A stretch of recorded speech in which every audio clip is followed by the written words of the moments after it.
man accused of killing his fiancée and her 2 sons in Grand Rapids late last month told Target 8 today about the hours leading up to those shootings. He says it was one of his multiple personalities that pulled the trigger, a claim that the prosecutor says he's not buying. Charles Broomfield sat down with Target 8 investigator Ken Colker. We spoke through a video chat for about 45 minutes from the Kent County Jail, where Broomfield is being held on 3 counts of first-degree premeditated murder and weapons charges. Broomfield, who has no criminal record, is accused of killing his fiancée, Jacqueline Neal, and her sons, Cameron and Michael Kilpatrick. She's one of the best things that ever happened to me out of any woman, girl ever been with. He says they met 8 years ago through Tinder. They had a son together 5 years ago. She had 2 older sons and 2 daughters. But I don't call her Jacqueline. I always called her Bunny. You called her Bunny? Because she was my bunny. Yes. I never called her Jacqueline. But he says their differences in raising children, among other differences, started getting between them. Broomfield talked about the night before at their home on Warden Street Southeast. They had just moved in days before. I remember the night before like it was yesterday. He says it was a stressful evening, some family members still moving things into the home. Says he and his fiancée were not getting along. We were just being petty towards each other. The next morning, he says he woke up early before 6 a.m. to shovel snow. That, he says, is when his fiancée texted him. She wanted him gone. This ain't gonna work out. You gotta find someplace else to go, this and that. He says they argued inside the home. Something inside me just seen red. Snap. I just snapped. I blacked out. Couldn't think of nothing. At some point, then you got your gun and you shot your fiancée, right? After seeing red. Yeah. Yes. And didn't you shot the boys? I just lost it. Couldn't think. Didn't think about. Until after all of it happened, and I was just straight crying because, like I said, a monster who don't give a don't have no remorse, will not cry, does not care. Okay, this is a lot. So the guy here is confessing to killing his girlfriend. They had a child together. He killed her 2 older sons as well.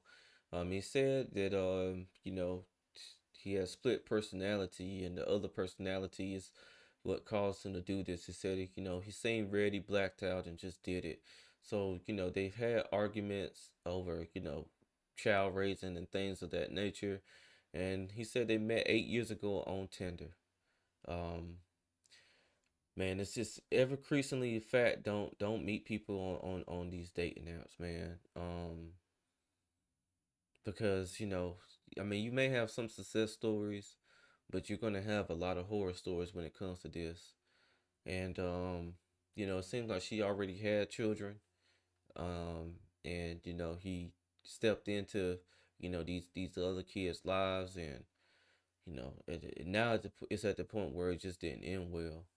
I watch a lot of creators, and one creator that I do watch, Anton Daniels, he says never be a step crash dummy. And in this situation, man, he stepped into a situation that was bigger than what he could handle. And this lady and her son should have never lost their lives.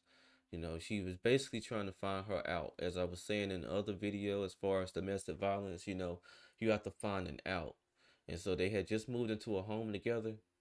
And he was out there shoveling snow, and she sent him a text saying, if you send a text to someone you live with saying this type of thing, that means that you're scared to verbally be able to communicate with them.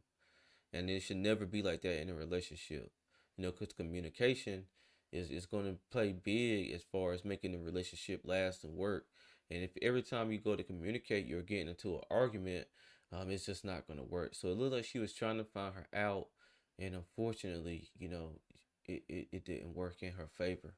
So my condolences again. My condolences to her family, for her and her 2 sons. So it's very, very tragic. Very, very tragic. I was crying. Police say the boys were shot in their beds. And then you came up with that story about the intruders. Because I was like I said, the that was coming to me after the fact that I snapped back out of in reality. When police arrived that day responding to his 911 call at 7:40 in the morning, he claimed that 2 intruders had broken in, that one killed his fiancée while the other killed the 2 boys. But police say he confessed after detectives found inconsistencies in his story. Broomfield claims it was one of his personalities known as Charles that pulled the trigger. While Charles is his legal name, he says, friends call him Charlie. I am battling demons, like I said, Chucky, Charlie, Charles. I just kind of wanted to pause it here. If you never seen the movie Chucky, his real name, because of course it's a doll that's possessed by, a serial killer spirit. His name is Charles, and man, this is just wow. Just to hear someone, speaking like this and basically, telling you that, they're battling demons, and I'm not even sure if he disclosed this to her, while she was still alive and with us, that he was going through this type of thing. And if he did, maybe she chose to just stick it out and stick with him, hopefully hoping that it would change or something like that. But man, you hear someone talking like this, man, you have to definitely distance yourself, and it's sad to say, but they need to go seek help. You're not going to be able to fix them. They're going to have to find other resources and other, ways to get themselves healed from this type of thing. And the guy he didn't have a criminal record. So, this will be, the first thing on his criminal record. It's a heavy one, man. It's just real heavy. All had something going on and whatever and whatnot. Chaz is just chilling. And it's like, I know I'm not a bad guy. Kent County Prosecutor Chris Becker says Broomfield has talked about multiple personalities while in the jail, but the prosecutor said he doesn't buy it. There are going to be some people who are going to watch this and say he's just trying to set up a insanity defense. I'm not trying to set up nothing because, like I said, I have no criminal record, period. I never hurt anybody a day in my life. What do you say to her family?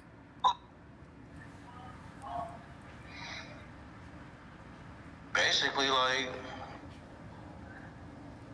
none of this was supposed to happen, period.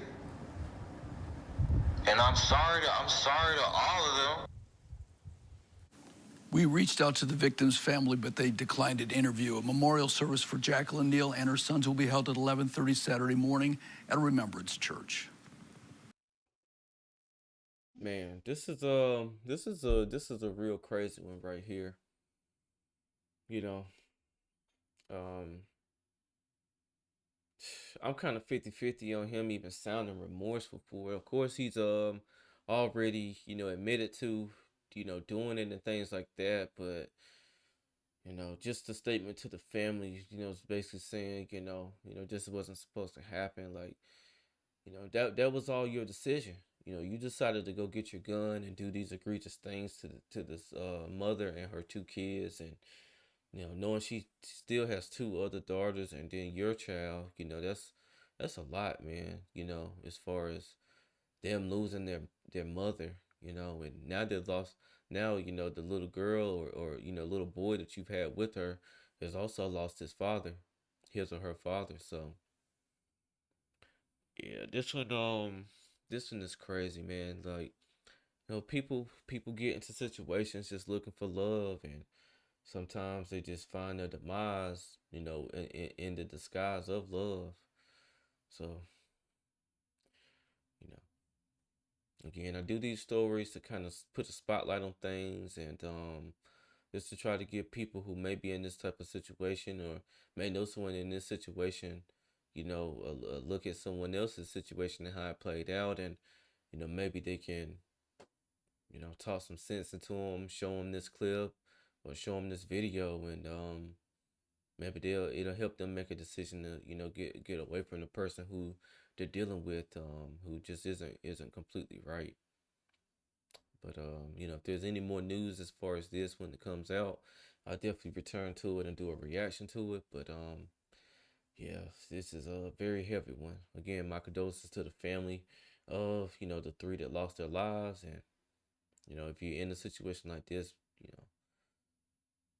try to do your best to get away from it. And she did. And of course, she met a demise at doing so. But you definitely have to, like, well, 8 years, that's a lot of time to be spending with a person. You should definitely have vetted them effectively, but a lot of people can hide their true selves for as long as it takes, you know. There's no real right answer to this whole thing, man. It's just an unfortunate tragedy that has happened. But make sure that you like, comment, and subscribe to my channel. This is Justin Paul. Peace.